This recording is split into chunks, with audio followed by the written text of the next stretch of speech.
Good evening, everyone, and welcome to the third instalment of Totally Speedway's Q&A Facebook Live, where this is the third time that we've done it. I'm Daniel Powell, the publisher and editor of Totally Speedway, and yeah, I'm here to answer your questions for the next hour. So fire away. Apologise for last week. I was a bit under the weather, but still persisted, and yeah, this week I'm all good to go, and yeah, but what a week it's been for Speedway. Over the past week, we've got the Knoxville Nationals coming up in a couple of weeks, or in less than a fortnight, and then we've got the 360 Knoxville Nationals, which is going to be this weekend. So that's going to be exciting. So all focus is going to be on America, and yeah, on flying. Hopefully the Aussies can go out there and do really well. So they're certainly in good form, particularly the Madsen brothers. So hopefully it'd be awesome to see them do in Australia 1-2 at Knoxville for the Knoxville Nationals. But yeah, other matters this week. The season is only less than a couple of weeks or a couple of months away. So less than 2 months away, and we'll be around for September, early October, and all the racing will be underway. So it's certainly been a quick off-season. The off-season seems to be getting shorter and shorter, especially when we can occupy it by following all the speedway over in America, over watching it or travelling up there ourselves. So yeah, but just further questions here. Really enjoying this. Thanks once again for everyone's support. I didn't know what to expect when I started this. It was just like, we'll just give it a go. Like, it was really popular with the questions, actually answering the questions via like messaging and in the status, but then I thought I would go into the deep end and do the actual Facebook Live, and that seems to be well received. The first week we had over 4,500 views. That went for 2 hours. Then last week was just an hour. That's where I'm going to condense it just to the 1 hour. And we got nearly 3,000 views, so less than an hour, just over an hour, and we got very good intake. So yeah, keep up the following, but keep the questions rolling in, and I can answer them the best of my ability. Please, I must apologise. There must be a technical glitch or something with Facebook, because after every session that we've done, we've had some questions haven't popped up on my screen. So I apologise for that, because once I finish the session, I'm seeing all these questions that have never popped up in the first place. So yeah, once again, I apologise for that, but please, throw your questions my way, and I'll do the best to answer them.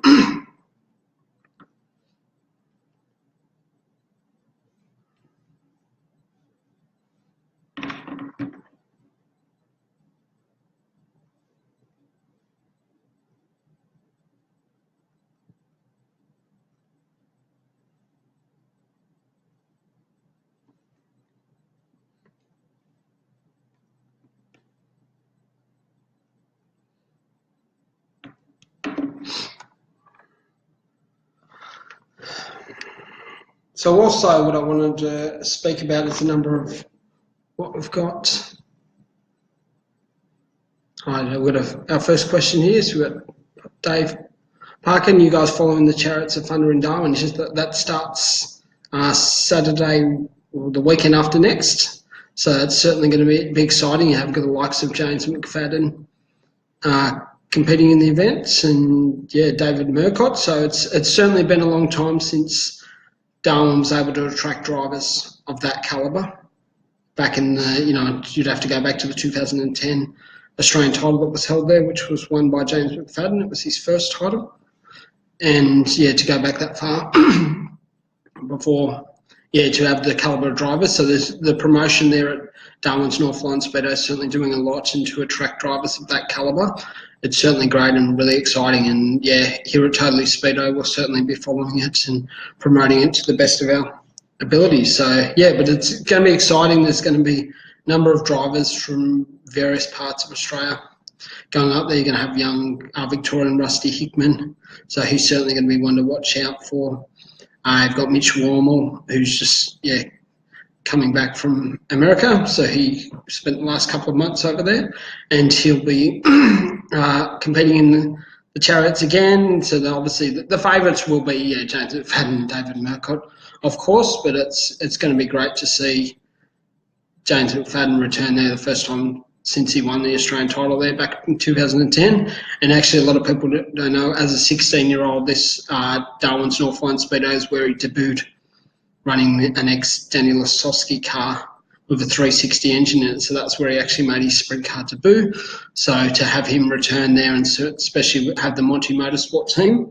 So, yeah, it should be good. So in terms of the locals, it's going to be tough. So on Saturday night, Jason McIver picked up the win. Of course, Benny Atkinson, Danny Porter, those guys, and Jamie O'Neill, all those guys, and Chase Karpenko, of course, will be right up there. So it'll be interesting to see how everything goes, and certainly plenty of action there. And it's going to be all, for the first time, it's going to be viewed via pay-per-view.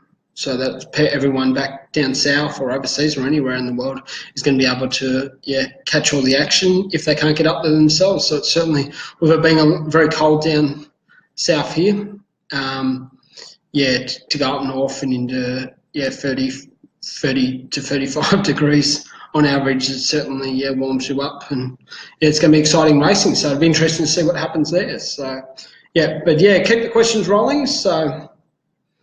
I'll do my best to answer them. But it's any questions. This week we released our top 10 rankings. Having done that for many years, we knew that it would always be controversial. So far we've released the wingless sprints. We've done the V8 Dirt Modifieds. Coming up, we're going to have the Lightning sprints and a few of the other classes. So we're going to be releasing them very shortly. So we're just getting all that organised, and with the top 10 rankings, you can talk to 10 different people and I'll give you 10 different answers. So you're not going to please everyone, although a lot of the rankings come down to a toss of a coin, seriously, and it's subjective. You talk to people from Victoria and they'll say, okay, what about that Victorian? You'll talk about a New South Wales guy and they'll be like, oh, what about him? So it goes back and forth in that. So, but I do the best, but it's a matter of just, being brave enough to put something out there and publish it, and not everyone's going to be happy, but that's life. So, there's always next season. So, Ben Griffin, well done on the top 10. Thanks, mate. So that sort of, Ben, to be honest, the V8 Modified sort of pick themselves in a way. So, naturally with Kevin Britton having not as dominant as the season he had before, but now with that, him actually, winning the 5-star series and all that sort of thing. So winning the Australian title again. So to do that, it sort of just picks themselves. So no, but thank you very much for that, and congratulations to all the people that managed to make the top 10. But the ones that didn't, there's always a goal to go and do it again. There's always next season. So, with that. And it's also interesting to note, like, how much the top 10 rankings does mean to the drivers. Like, there's drivers that obviously want to go out and win national titles and state titles and all the blue ribbon events, but there have been drivers in the past that have personally told me, one of my goals is to get #1 driver in Totally Speedway. So it's quite an honour, and it means a lot to some. The late Bob Bailey, production sedan racer from the New South Wales Victorian border.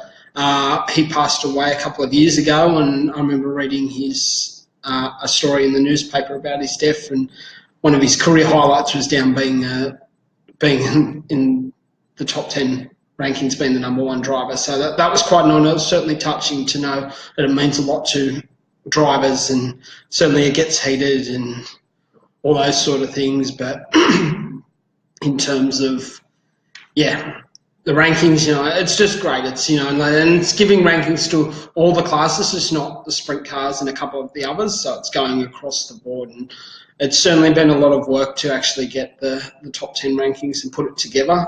So lucky I've got a great team. We've had to do a research. We've had arguments about who should be where in the rankings across all the classes. So I think we've done about 16 classes all up. So Ali and myself have had some debates about who should go where, and yeah, and a lot of research to back each other's opinions up to go, okay, well, you show me that he should be in there, and yeah, and I've done vice versa, so it's been a lot of work. So, hey Karen, I'm well.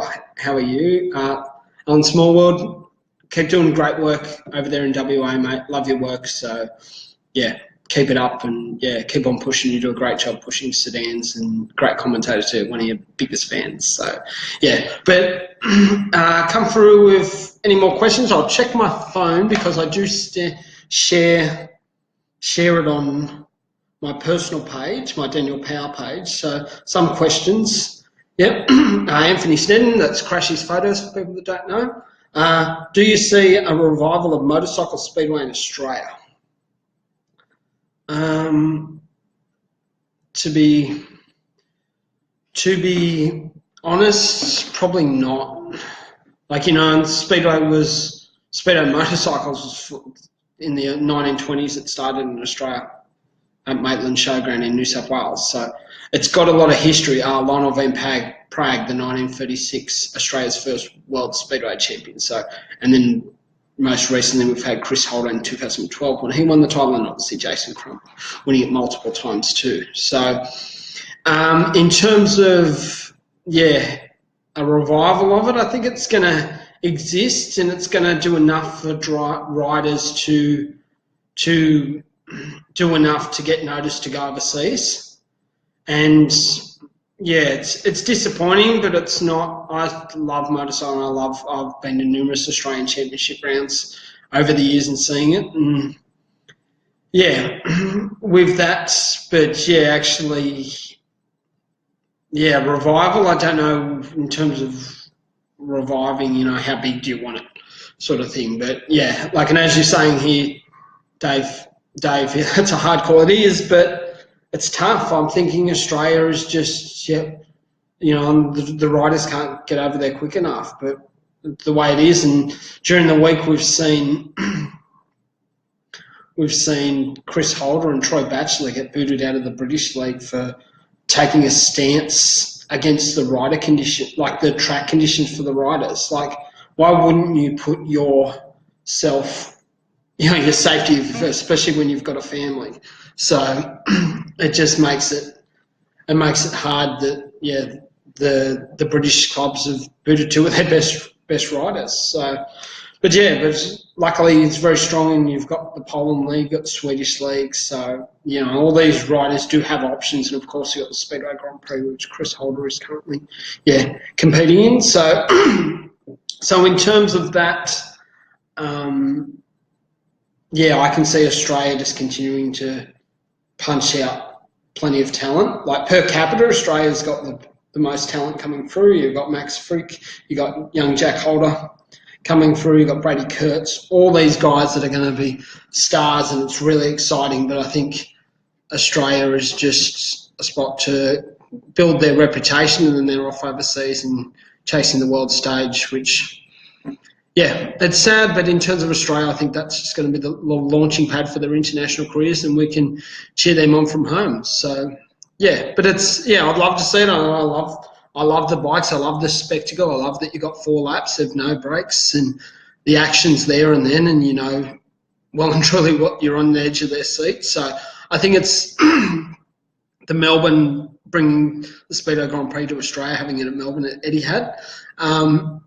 It's been good. They've got some good crowds, but yeah, hopefully it can be well supported and it continue on. We just don't do what happened in New Zealand, and they just came in for a couple of years, and then yeah, moved to Australia. So hopefully either they keep it in Australia, or they go over, or they go back and forth between the Trans-Tasman.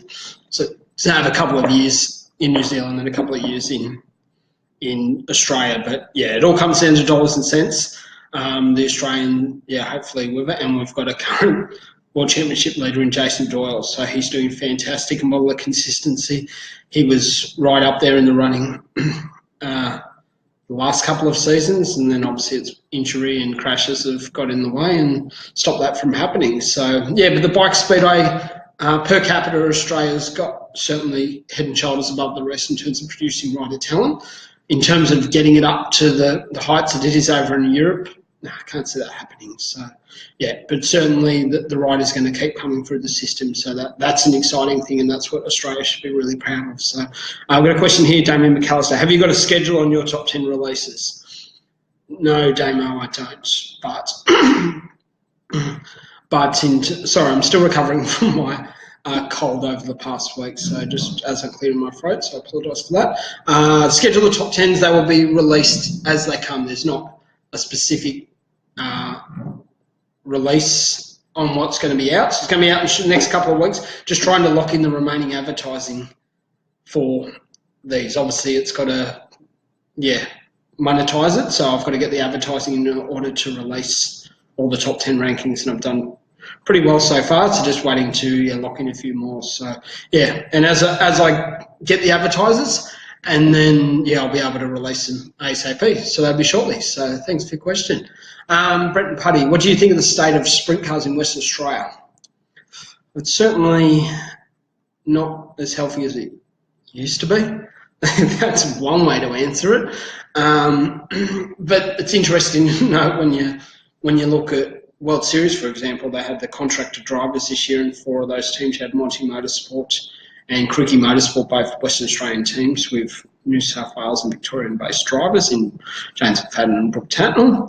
Then you had Jason Pride, then you had Daniel Harding. So 4 out of the 6 were WA-based teams. The AHG series, the domestic competition, they struggled to attract numbers, and that would struggle to get a feature race field. You would get 15 to 16 cars on any given night. There would be rarely would there be a B main.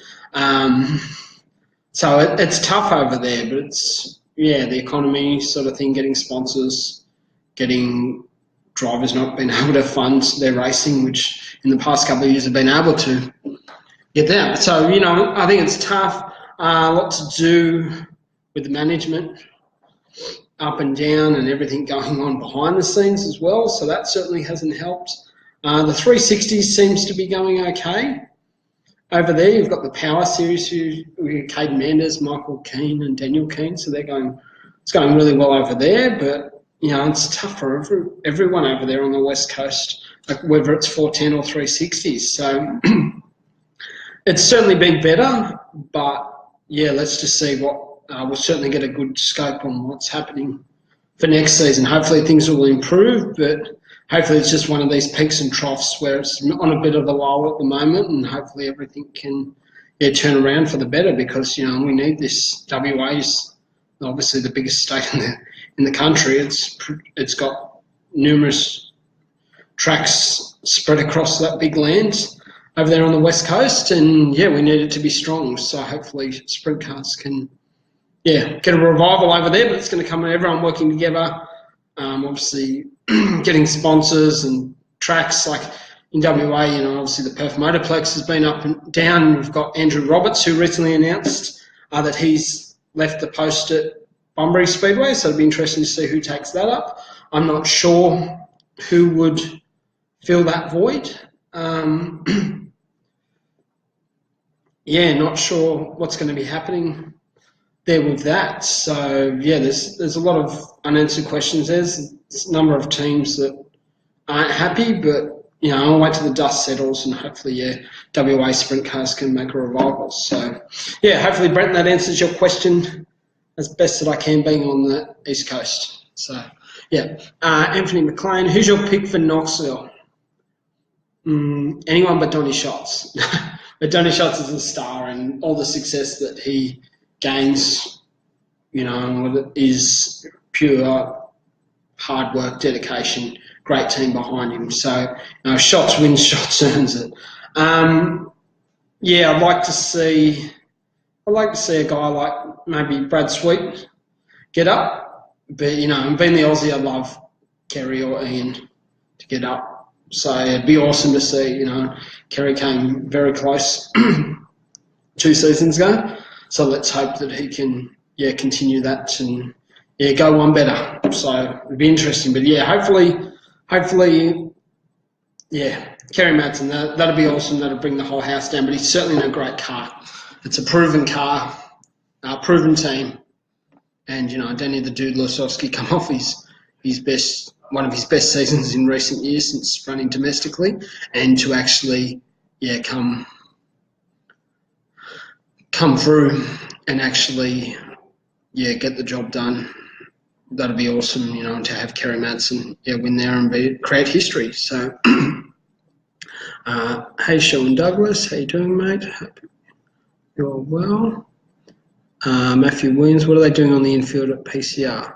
Not 100% sure. I haven't been out there since their last meeting in May, but I drove past there the other week. I was out there last week, so not sure what's happening out there. They're making a number of improvements. They've got Cameron and all that, and all the team, Jacko and that, working hard to get it prepared for the season. So it'd be interesting to see that. It's going to be interesting to see, with no Steve Green at the post, see how the place is run and all that. So let's wait and see. But I'll go and do some digging, Matt, and see what they're doing out there. So Anthony McLean hard, Donny's too dominant at the moment. Well, no one, you say Donny's too dominant, but you say that for the last 10 years for him. And before that, Steve Kinzer. So it all comes down to, pardon me. It all comes down to no one's unbeatable. Donny, I was there in 2010 when Tim Schafer brought the house down and upset everyone and ended up winning. So that was awesome. So, and Bobby Allen in 1990, he proved that. We had one of the smallest budgets, but he was able to beat Sammy Swindell and go on and cause one of the biggest upsets in Knoxville Nationals history. So, so Donny's, he's dominant, but and Jason Johnson proved it last year that he can beat him. So, hopefully something like that, an upset like that happens. So that'll be pretty cool. Like Jason Johnson's won, Tim Schafer before that. So, the last, in between that's been shots all the time. So, Sean Douglas, as a team promoter, what is the number one quality that you think sponsors look for in a driver? And on the flip side, what is the worst? It's basically, with sponsors, it's easier to keep them than to get them, sort of thing. So it's about managing your sponsor, keeping them up to date, just showing that you care, not treating them as a check at the beginning of the season. You've got to make an effort to contact them, invite them to the track, and just make a simple phone call or tag them in it on Facebook. I look after a number of teams' Facebooks, and we tag every sponsor if they've got a Facebook page. We tag it on there. So they're usually writing, like, say, for example, I do stuff for Sean Dobson, the Tasmanian sprint car driver, and his sponsors write back and go, "Oh, well done, mate. Thanks for keeping us updated." So they love the fact that they're notified as the racings happen, and the sponsors are happy. Like, if you look after a sponsor, they'll look after you. It's a two-way street. So you can't, it's all about just keeping them informed, keeping them involved, asking them if you can, if it's a local, what can I do to be part of, to help promote both parties. It's a two-way street. A sponsorship's not a one-way street where it's money given to you and nothing else. It's got to go both ways, so give and take. So, I'm offering the car, do you need it as a display? And even if you come along to a corporate event and be as a guest speaker. So that could be something that, But on that, what is the worst? Oh, I think I mentioned that before, the fact that people just put their hand out, sponsor, and then talk to them in 12 months. There's numerous teams that have been guilty of that, and that's burnt sponsors. Sponsors want to be involved. They want to be involved, but once they get burnt, it doesn't help. They just like, no, I'm not getting involved in that, and it hurts everyone else. So one bad apple spoils the whole lot. So, and that's with sponsorship, and you've seen that in the past where people go, I'm not getting involved in Speedway. I was burnt once. So, and so it's easy. So, just not respecting the person and treating a sponsor like a friend, and just showing that you care, and inviting them to the track, inviting the whole family, bring them along at the end of the night, and like it's pretty simple. They might not want to come along every night, but and even getting them a couple of tickets, like complimentary, and you've got to give a little to get a little, sort of thing. So what's a couple of tickets when you can pay for your sponsor to come in? He'll feel chuffed and go, okay, my sponsors my driver that I sponsor's invited me along to the track. So, yeah. So no, that's what I can do, and yeah, naturally, Sean, well, you know all about that. So, yeah. So that's some advice for some people, and considering that's what I do, a big part of my business, through Totally Speedway and obviously Redline Media. So yeah, Anthony McLean. Other than driving, what sort of ways could an avid spectator get involved in Speedway? Don't know much about car mechanics. That's all right, Anthony. It depends on what you like. I've been an avid spectator, but I think for some people that's enough. And that's the lifeblood. This sport is reliant on people, on the hardcore fans. So we need as much as spectators to be involved, just turning up, and being a bum, bringing some friends. That's how you get involved in the sport. You're bringing more people involved, telling your friends, and inviting friends and go, "Do you want to come along to the speedway?" They might not like it, but they might like it. They might really enjoy themselves and get hooked. Speedway's not for everyone. I totally understand that. Just like golf, or tennis, or anything is not for certain people either. So, yeah. So in terms of getting involved, there's also officials. You can never have enough officials. Earlier this week, Speedway Australia's announced a great initiative through how they've got the Speedway Rising Star program. So they've got that, but then with the drivers, now they're introducing something similar to that, but for officials. So encouraging new officials to get involved. You must be under 40, so that count. But just getting new blood involved and involving them to come along on the World Series Speedway can help out as an official. So, really getting in the cold face and really helping. So, there's Anthony, you could be a volunteer. There's so many different duties at Speedway, so I'm not sure. I think you're Brisbane-based, but, there's so many clubs that you can be involved in. You could go to your favourite class and you could go and talk to them and go, okay, how do I get involved? And that could be, helping in the pits or something, or, you don't really have to know much about cars, but just, you could even be a pit crew member, or you could help as part of a committee. By just volunteering your time and getting a foot in the door and just showing that you're keen to learn and, but if you're going to volunteer, if you want to step out from that spectator point of view to an actual closer role to the sport, you've got to take that spectator hat off. You can't go in there going, "Oh, look at me acting like a spectator," going involved, because especially if you're in the pits or you're involved in a team, you're not there to sit there and watch racing from the best part of the track. You're there to do a job. So if you want to be involved, you've got to commit to actually doing a job, not going there as a spectator and going, "Oh, look at this," and take the spectator hat off. If you want to be a spectator and watch all the racing, then you go and sit in the stands and you stay in there. But if you want to get closer involved, you're going to have to put that spectator hat off and get in there and be serious, especially if you're pickering for a team, even if you're scraping mud. And you've got to do that job well, but then you've also got to stay out of the way of other people. You've got to watch out for other cars. There's so many, and some of the officials. It's a heated sort of thing in the pit, sort of thing. So it's not for the faint at heart. And if you've got if you've got a thin skin, that you should, and you're gonna. And as an official or something like that, I wouldn't recommend that. So you've got to have a thick skin, because tensions are high amongst officials, amongst drivers, because they put all their blood, sweat and tears. You've got teams as well. They all slog out. We all do this for fun, but at the end of the day, you've got to have a thick skin if you want to be an official. And my hat's off to every official, because, without them, this sport doesn't run, and every one of them are appreciated. So, yeah, Anthony, that's the best advice I give. As I said, if you want to go there and watch some racing, stay as a spectator, but if you want to get your hands dirty or get bites, the more the merrier. We can't have it. This sport struggles for volunteers. A lot of sports do. So the more volunteers, the better, to help this sport run better. So yeah. So we've got a question here from Jason from WA. Daniel, what are your thoughts on the SCCA now going to ban and fine any drivers wishing to race alternate classes? Do you believe that sort of blackmail tarnish the sport? Jason, that's a tough one. I see where you're coming from. Obviously, you play a big part in the non-wings and all that, but yeah, I don't. Yeah, the SCCA, they're kind of, if you want to race sprint cars, they're kind of saying you can't have your cake and eat it too. You have one or the other.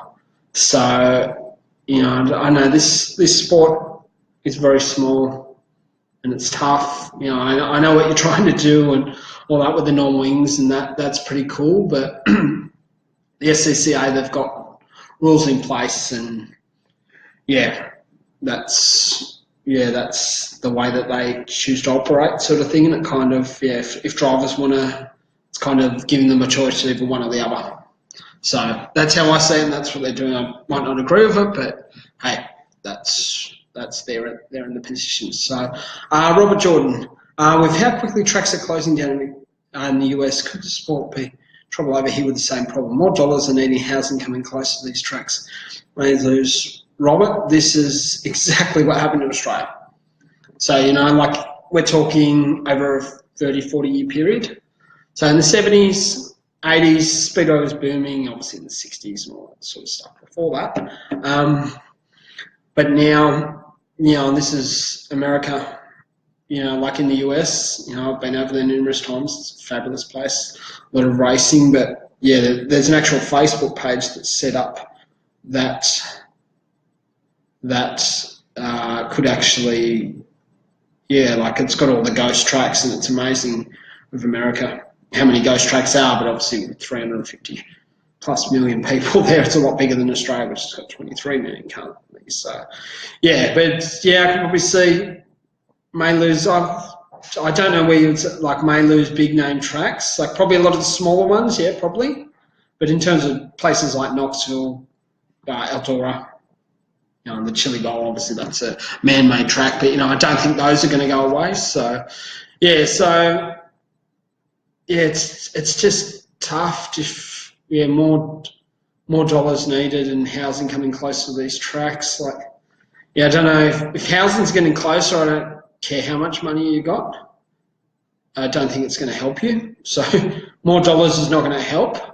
Stop, unless you're going to buy all the houses around there, which I don't think you're going to do. So if you want to buy a whole big housing development, own that, and have people that love Speedway in there, then go ahead and do it. But more dollars, all I can see is, more dollars will be needed to buy all the houses around there, or buy the land so it can't get encroached. Like I live here in Sydney, New South Wales, and, a 10-minute drive up the road, I'm in Pyrmont, right in Sydney, and 10-minute ride, they had the Sydney show, and they used to run every week and all that, but then neighbours, new people moved in, people that didn't like Speedway, and they started complaining. So, and even down the road in the early 20s and 30s, they had Speedway at Wentworth Park, which is about a 5-minute walk for me. So, Speedways everywhere, Speedways, parts of Speedway throughout Sydney and New South Wales, and obviously all around the country.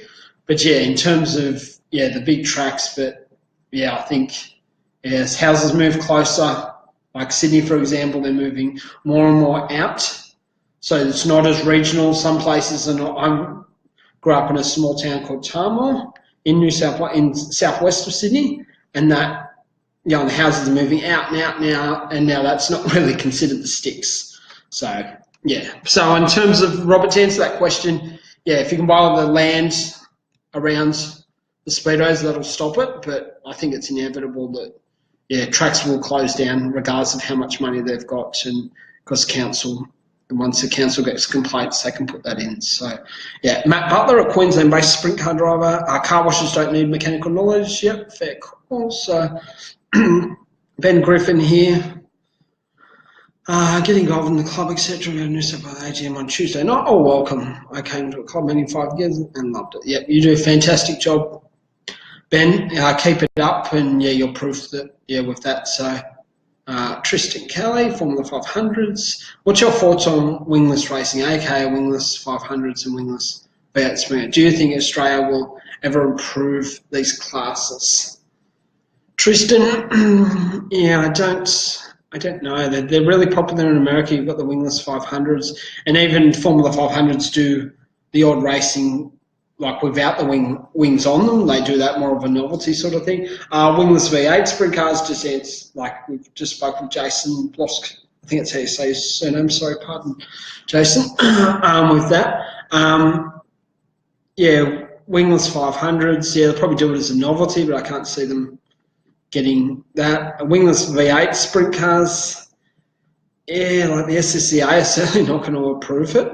So it's going to have to be a breakaway or nothing at all. So that's the only way that I see it. Yeah, like I don't know, but if to furthermore with that, like especially the wingless 500s, I think that would be a novelty one. But wingless, if they take off and there's track support and there's competitor support, then I think the hand will be forced for many people. But until that happens, I don't see it happening. So, you know, if these breakaway people like that want to start this class, okay, if they can get the support from the tracks, and then okay, like the numbers don't lie. So if that can happen, then yeah, that could be the thing. Like similar back in the early 2000s when Brian Healy went stuff it on bringing 410s in. So for many years, probably 10, 15 years, they've always been talking about, oh, let's bring like 372 sprint cars. We'll run around Australia-wide. That was the rule. And then a lot of teams are buying engines that have to de-stroke them to comply to the 372. So they're buying 410s, then they have to de-stroke them to have the 372 compliance. And that didn't, yeah, that was just counterproductive. So with that, that went, yeah, and where Brian Healy went, stuff this, I'm going to bring in 410 sprint cars, I've got my own insurance, I'll run my own track, and then the numbers were there, everyone went, this is great, the Outlaws had come into town, and then the rest of the country jumped on board. So, yeah, Tristan, if I could see, if the V8 wingless sprints can raise numbers, then yeah, so I can't see it not happening. And the 410s is a classic example of that, but yeah, the proof will be, yeah, whether that happens or not, sort of thing. Darren Salmon, speed car racer from New South Wales. Why do you think 305 sprint cars didn't kick off over here? Well, there's been talk of that, and they've been, I don't know, because in America it tends to work, like you've got Knoxville who've got the 410, 360s, 305s. So that caters for all budgets and people that want to compete on different levels. So in terms of Australia, I don't think it's not, like, you know, the 305s are only strong in certain parts of America. I can't see, Australia's not big enough, or the sport of sprint car racing doesn't have enough. Like 410s are strong. You got 360s, but 360s struggle for numbers.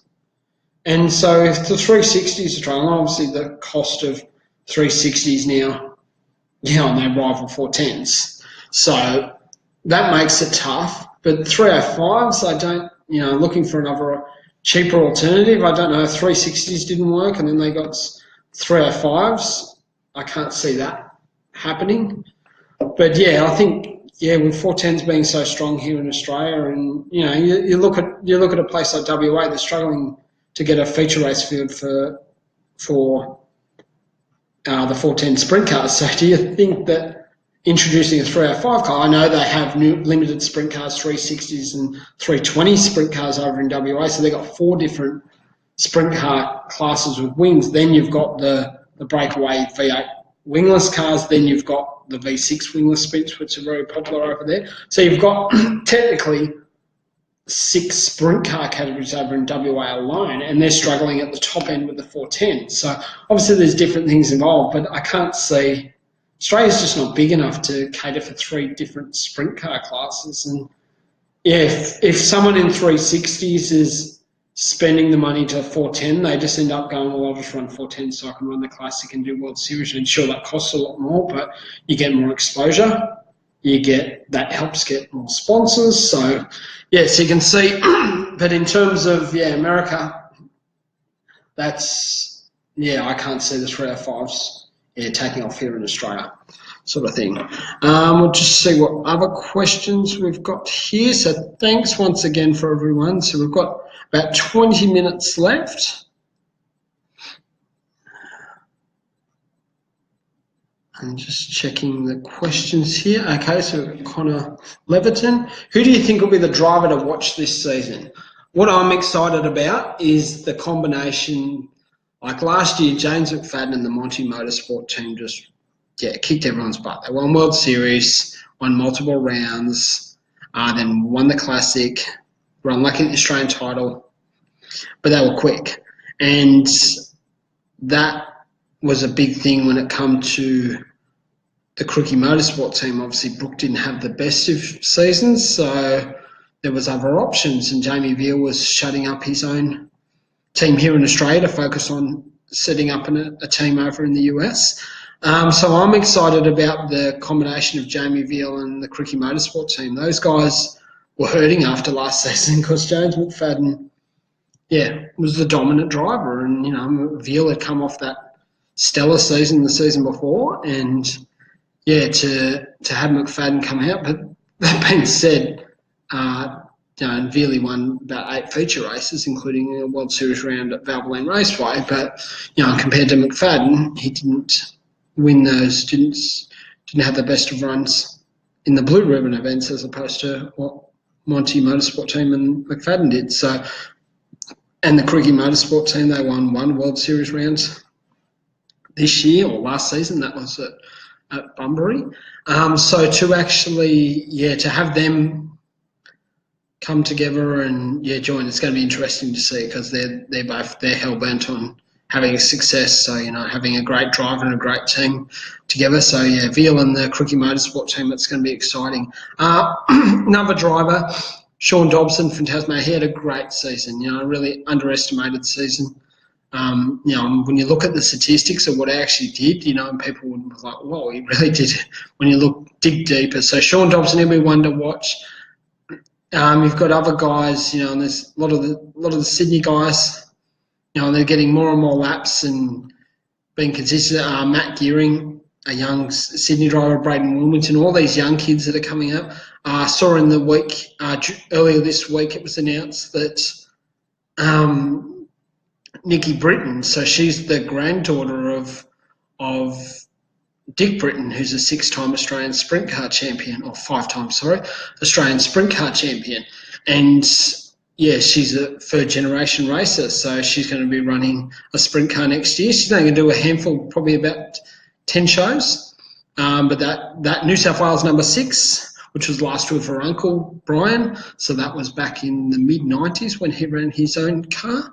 Was an old gambler. It was New South Wales number 6, a 91 gambler. So, so he ran the 95-96 season.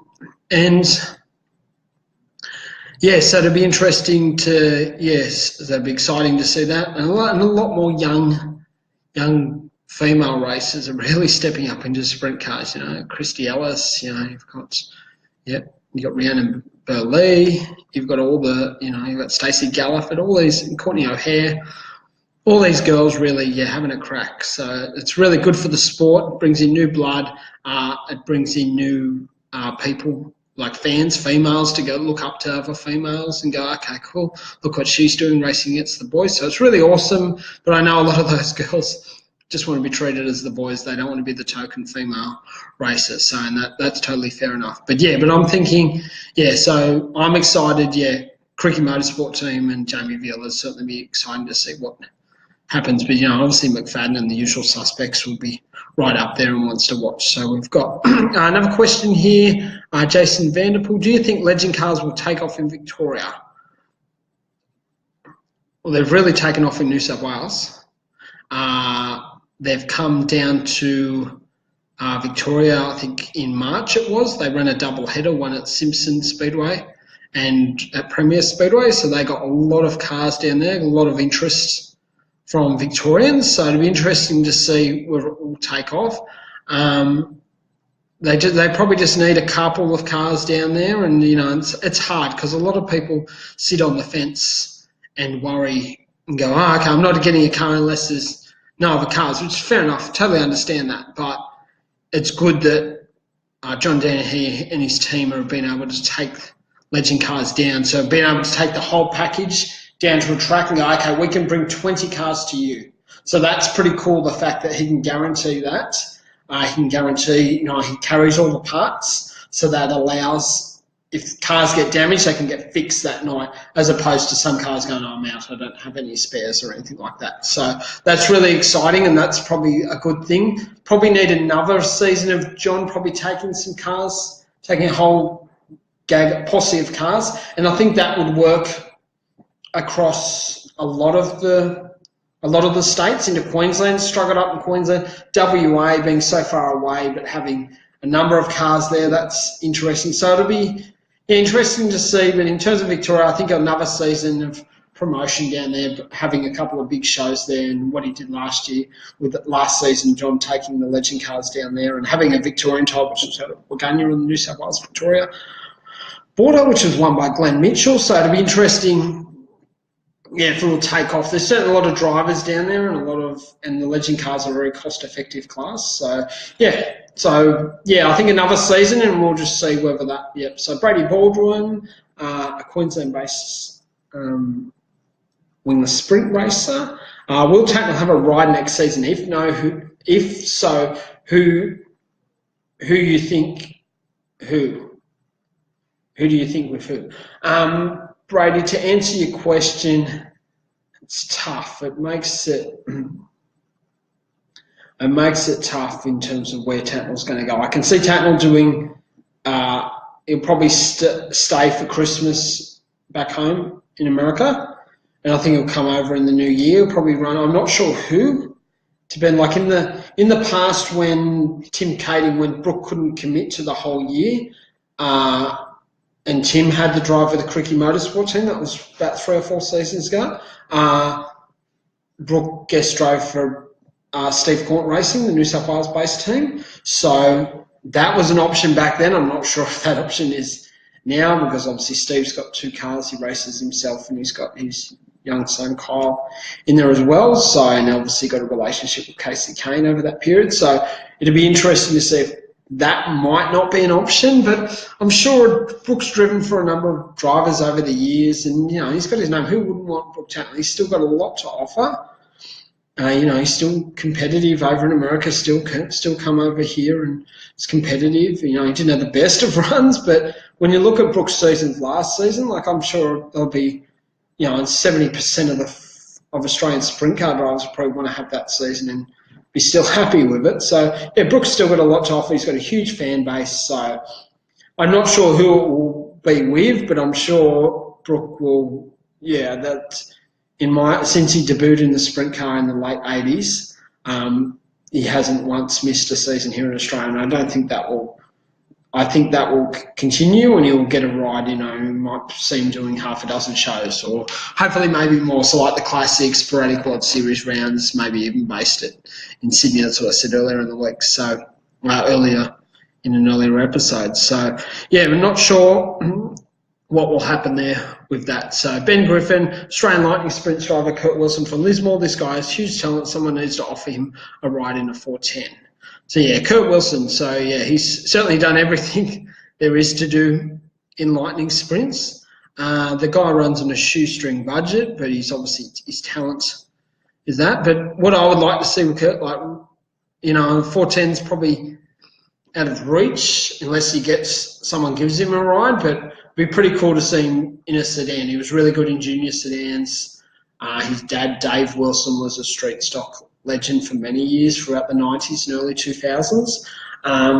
So maybe seeing him in a street stock, that'd be pretty awesome, in a national street stock. So that'd be cool. A super sedan or a late model, so that'd be all right. But, in terms of 410s, it's a big ask, especially when he runs on a shoestring budget with the Lightning sprint. So in terms of being able to step up that 410 and do it properly, because remember, all these drivers, it's all well and good. I want to go sprint car racing, but these guys have run they've run at the pointy end of the field in their chosen class for many seasons. So I'll just turn off on the lights. Sorry about that, just went dim the lights. So they don't want to go into sprint cars and just make up the numbers. And that's fair enough, because you can't have that mentality of, okay, racing at the front of the field and then just go to making up the numbers or struggling to get in the AMA. It's tough, and I can't see Kurt Wilson wanting to do that, and numerous other drivers. You see drivers that do go to sprint cars and they come out of dominant careers in particular classes and they go to running at the back. It's not fun. You're spending a lot more money. There's a lot more at stake. So you notice how some of these drivers come and go. They're just like, okay, the sprint cars, yeah, I've tried it. It's not for me. But, and some drivers have really made a good fist of it, and it'll be interesting. And the drivers, it's better to actually say, I'm glad I did that, other than, I wish I did do that. I'm living with regret sort of thing. They have a crack and try it and go, okay, this is not for me. And so, with that. But, Kurt Wilson, whatever he'll get into, I think with lightning sprints, he's proven himself and won everything there is to win. He raced on Saturday night, won the Queensland Club Championship. Obviously won the Australian title, the New South Wales title. He's won the Queensland title before. So, so hopefully, whatever the future brings for Kurt and his budget team, so hopefully that's a bright one. So Tyler Garner here, do you think RSA and SSA juniors will be able to work something out so they can run together? Tyler, that's $1 million question. It's the same with the street stocks too, with RSA and SSA. It's the same sort of thing. Both are RSA very strong in New South Wales. Obviously there's things in place with the government and all those things that allow that.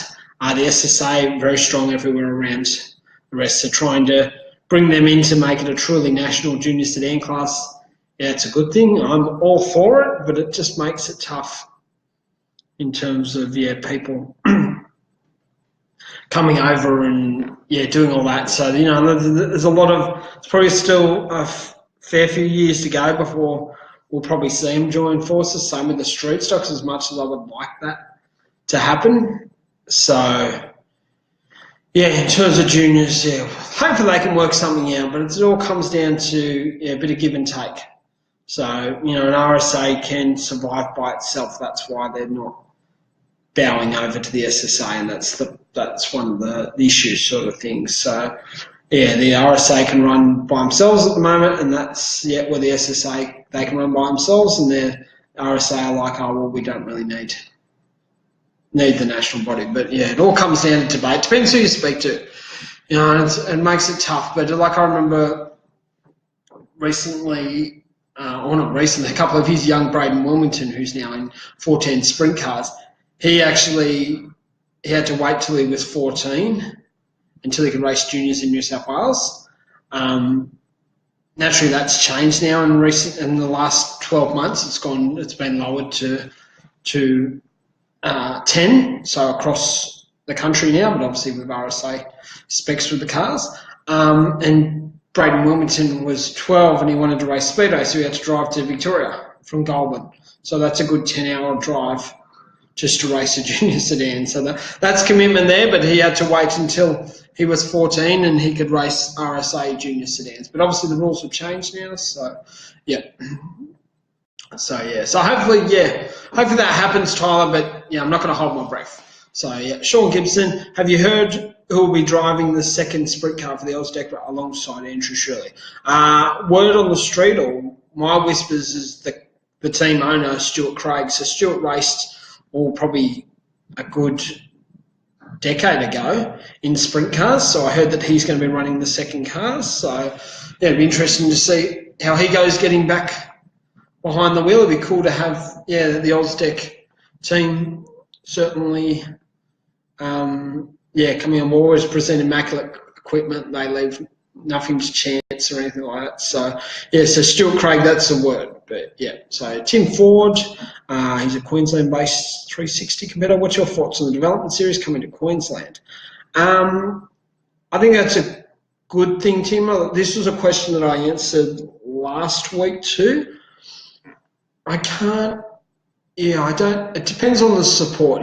Queensland gets between 30 plus cars every meeting.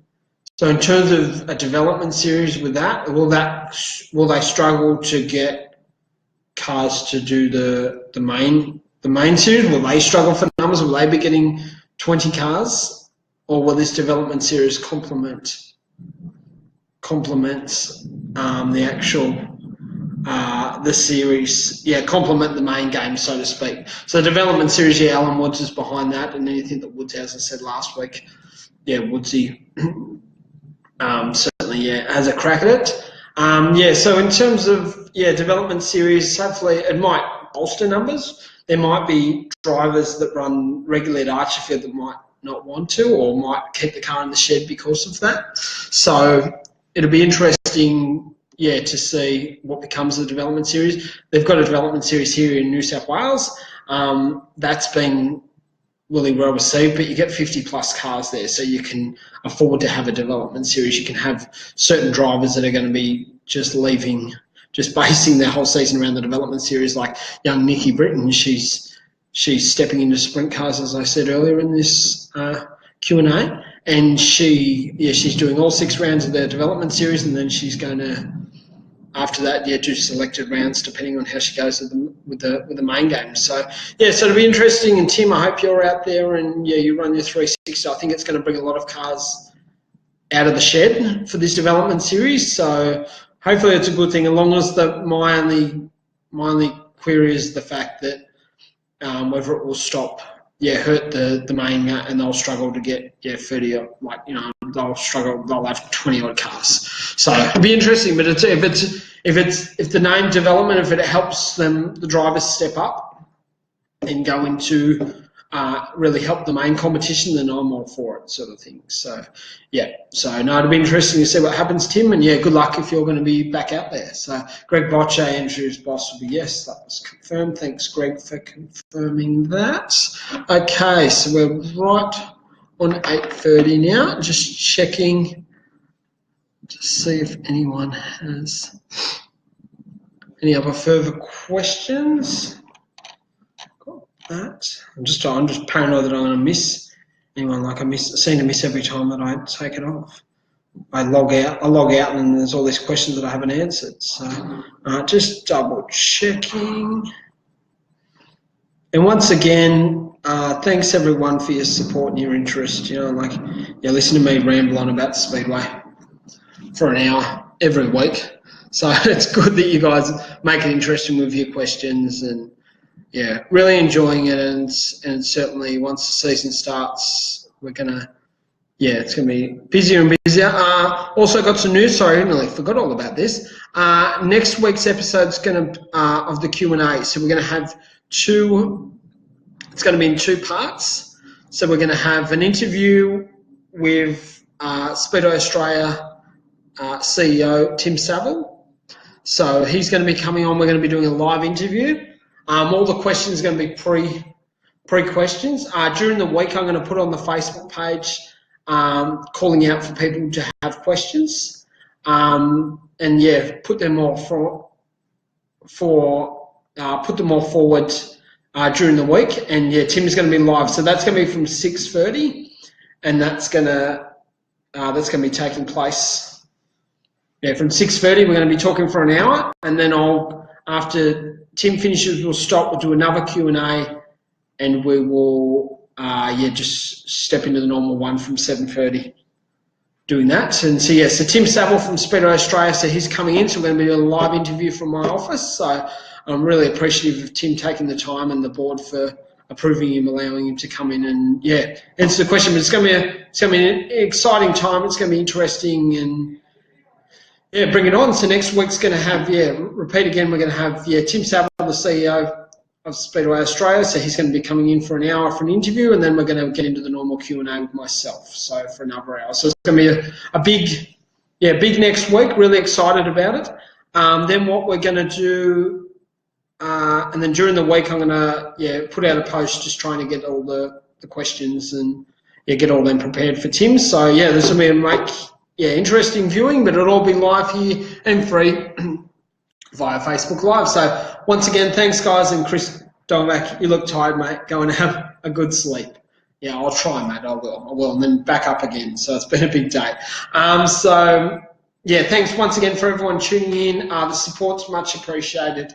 Really enjoying this, and yeah, without you guys tuning in, I don't have this to do. And this hopefully, yeah, promotes the sport in the best of light. I'm not here for controversy, just here to answer the Speedway questions to the best of my knowledge. And yeah, so thanks, guys. Have a great rest of the night, and I'll speak to you guys next week. Thanks. Bye.